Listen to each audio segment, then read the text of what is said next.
হরে Krishna Bengali blogger যশোদাই চ্যানেলে সবাইকে স্বাগত জানাই। কেমন আছেন আপনারা? আশা করি সবাই খুব ভালো আছেন।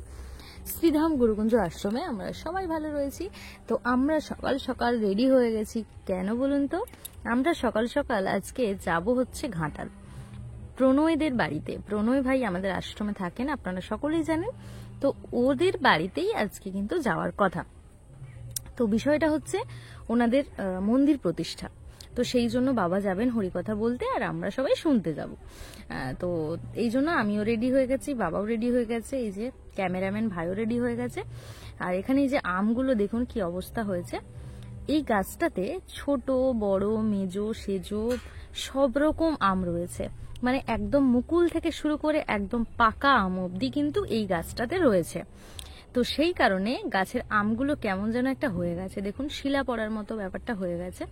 তবে ওষুধ দিলে হয়তো ঠিক হতে পারে, আমি ঠিক জানি না। তবে এই আম গাছটাতে আমগুলো কিন্তু খুব সুন্দরই হয়। আজকেও অনেক হয়েছে আম, কিন্তু ওই যে একটু একটু গায়ে দাগ লেগে গেছে আমগুলোর, এটাই হয়েছে আর কি। তো দেখুন আমরা বেরিয়ে পড়েছি, এইবার গাড়িতে রওনা দেব। আর এখন সকাল বাজে হচ্ছে 7:30 8টা নাগাদ এরকম কিন্তু আমরা বেরিয়ে পড়ছি। কারণ রাস্তাটা অনেকটা, ঘাটালের রাস্তাটা তো আপনারা সকলেই জানেন। আমি রেকর্ডিংয়ে যেতাম, রাস্তা কতটা বাজে ছিল, কিন্তু এখন রাস্তা অনেকটাই ভালো হয়ে গেছে। খুব তাড়াতাড়ি আমরা পৌঁছে যাব প্রণয়দের বাড়িতে। তো চলুন যাওয়া যাক, গিয়ে কিন্তু সবটা আমি আপনাদের দর্শন করাবো। সঙ্গে থাকতে হবে, দেখতে হবে কি কি হচ্ছে ওদের বাড়িতে। আর এই প্রথমবার কিন্তু আমি ওদের বাড়িতে যাচ্ছি। এর আগেও বাবার কীর্তন হয়েছে, আমি যাওয়া হয়নি আমার, কিন্তু এবারে আমি প্রথম যাচ্ছি। তো চলুন গিয়ে আপনাদের সবটা দর্শন করাচ্ছি। তো তারপরেই দেখুন চলে এলাম প্রণয়দের বাড়িতে। আর প্রণয়দের বাড়িতে এসে আমি একটা জিনিস লক্ষ্য করলাম, সেটা হচ্ছে প্রত্যেকের বাড়ি অনেকটা উঁচুতে উঁচুতে, ঠিক পাহাড়ি এলাকাতে যেমন বাড়িগুলো থাকে অনেকটা উঁচুতে উঁচুতে, ঠিক সেই রকমই কিন্তু বাড়িগুলো সব উঁচুতে উঁচুতে বাড়ি রয়েছে। মানে মিনিমাম 7-8টা সিঁড়ি পার হয়ে তবেই কিন্তু ঘরে ঢোকা যাবে। তো সেই রকমই এদের যে বাড়ির যে সামনের যে উঠোনটা, সেটাও কিন্তু দেখুন কতগুলো সিঁড়ির ধাপ পেরিয়ে কিন্তু বাড়িতে উঠতে হচ্ছে। তার কারণ হচ্ছে একটাই, কোনো যদি নিম্নচাপ হয় 3 দিন কি 4 দিন যদি বৃষ্টি হয়, তাহলে কিন্তু বাড়িগুলোতে জল ঢুকে পড়ে। কারণ হচ্ছে একটাই, শিলাবতী নদীর কাছাকাছি হচ্ছে প্রণয়দের বাড়ি। তো সেই জন্য পুরো চত্বরটাতে কিন্তু এই জলের এই সিস্টেমটা হয়েই থাকে। তো এখানে দেখুন প্রণয়দের বাড়িতে ঢুকেছি, কিন্তু আপনাদের কি মনে হচ্ছে যে বাড়িতে ঢুকেছি? পুরো মনে হচ্ছে যেন মন্দিরে ঢুকেছি। দেখুন একদম মন্দিরে ঢুকেছি, বাড়ির মতো একেবারেই মনে হচ্ছে না। তো এটা হচ্ছে নতুন মন্দির, এখানে গোপাল এখানেই প্রবেশ করেছে আজকে।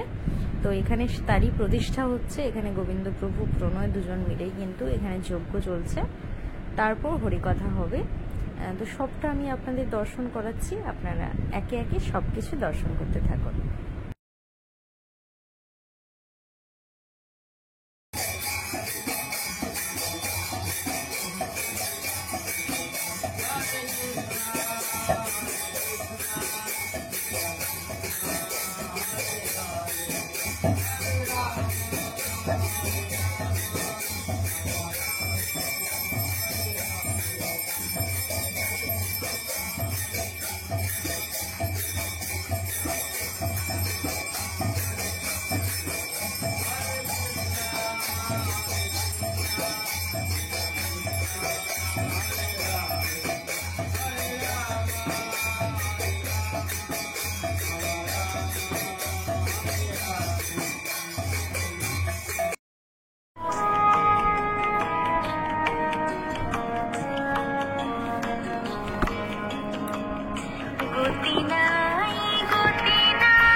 ভরে পদ সবে ওই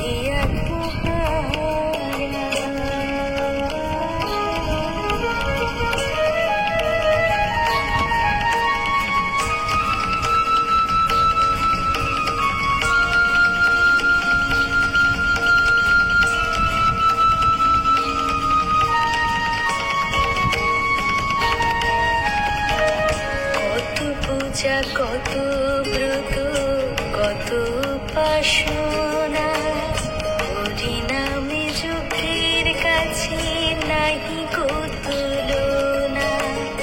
কত পূজা কত ব্রত কত উপাসনা হরি নামে যোগের কাছে নাহি কো তুলনা।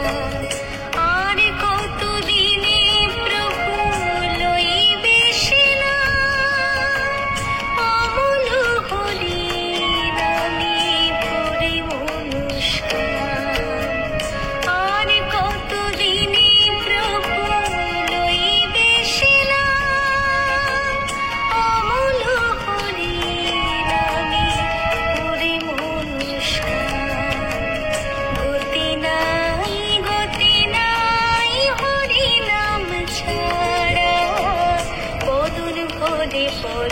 সবে ওই আত্মহারা বদর ভরে পদ সবে ওই আত্মহারা বদর ভরে পদ সবে ওই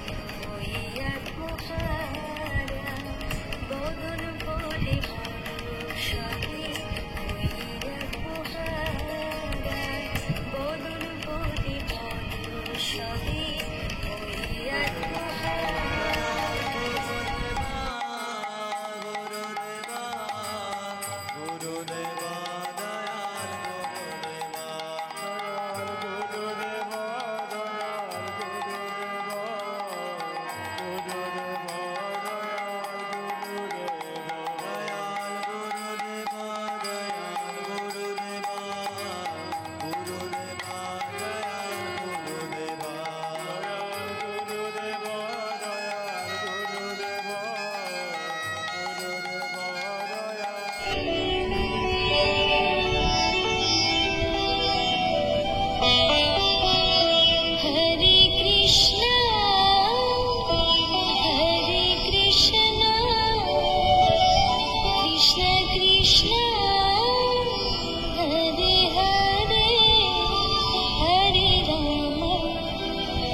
আমরা এবার বাড়ির উদ্দেশ্যে রওনা দিচ্ছি। এই পর্বতে উঠেছি দেখুন। আমরা এইমাত্র প্রসাদ পেলাম, তবে ভক্তদের প্রসাদ পেতে এখনো দেরি আছে। তবে আমরা প্রসাদ পেয়ে এখন যাচ্ছি। এই যে মা আছে, বাবা তো আগে থেকেই চলে গেছে। তো চলুন, আজকে শনিবার, আজকে আমার বিকেলে গান শেখানো আছে, তো সেই জন্য একটু তাড়াতাড়ি যেতে হবে। অনেকটা রাস্তা, 2 ঘন্টা তো লাগবেই।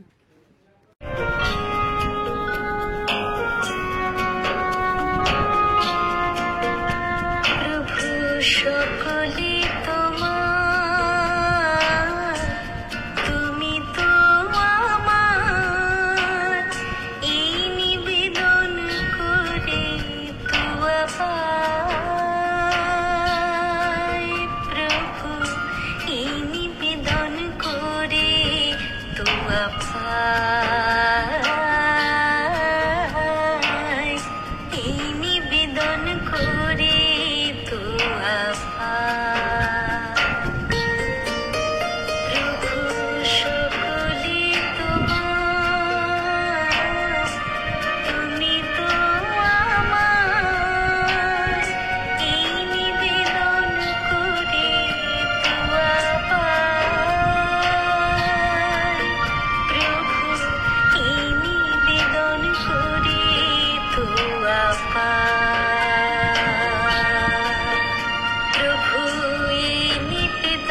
নিবেদন করে